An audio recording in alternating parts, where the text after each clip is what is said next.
বাংলাদেশে জঙ্গিবাদের কোনো অবস্থান নাই, এখানে কোনো ধরনের জঙ্গিবাদ নাই।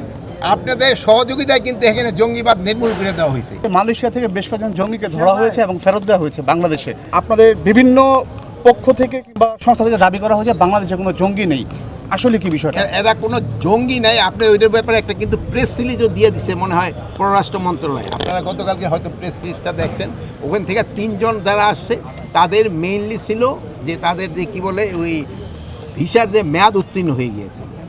এই 3 জনের এই ভিসার মেয়াদ উত্তীর্ণ হয়ে গেছে। কিন্তু তাদের যে পুলিশের যে চিফ তিনি তো ব্রিফিংয়ে বলেছেন তিনি পুলিশের ওদের পুলিশের চিফ যেটা বলছে ওই 5 জনকে আসা হয় নাই, তাদের সাথে আমাকে সরকারি লেভেলে যোগাযোগের চেষ্টা করা হইতেছে, আমরা ইনভেস্টিগেশন করে দেখি। না, তাদের যে আইএস এর যে স্টেটের সাথে যোগাযোগের যে বিষয়, কিন্তু এই জঙ্গি সম্পৃক্ততা আপনারা কি বাংলাদেশে কোনো জঙ্গি খুঁজে পাচ্ছেন? না, বাংলাদেশে এদের কোনো সম্পৃক্ততা নাই।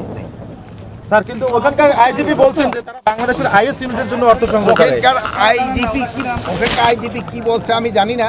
তো ওখানকে থেকে আমরা যেই মেসেজটা পেয়েছি অফিসিয়ালি লেভেলে, আমরা কোনো সরকারি লেভেলে মেসেজ পাই নাই। আমরা এইভাবে বিভিন্ন মাধ্যমে আমরা যে মেসেজটা পেয়েছি ওইটার একটা কিন্তু প্রেস সিরিজ আমাদের পররাষ্ট্র মন্ত্রণালয় থেকে আপনাদের দেওয়া হয়েছে। স্যার, তাহলে এটিউতে কেন দেওয়া হলো, ইমিগ্রেশন পুলিশে কেন দেওয়া হলো না তাকে? ইমিগ্রেশনের থেকে তো এটিতে না হয়েছে, অসুবিধা কি? জঙ্গিবাদের যে অবস্থান এখন কি মনে হচ্ছে? বাংলাদেশে জঙ্গিবাদের কোনো অবস্থান নাই, এখানে কোনো ধরনের জঙ্গিবাদ নাই। আপনাদের সহযোগিতায় কিন্তু এখানে জঙ্গিবাদ নির্মূল করে দেওয়া হয়েছে। এটা ক্ষেত্রে আপনাদের ক্রেডিট সবচেয়ে বেশি।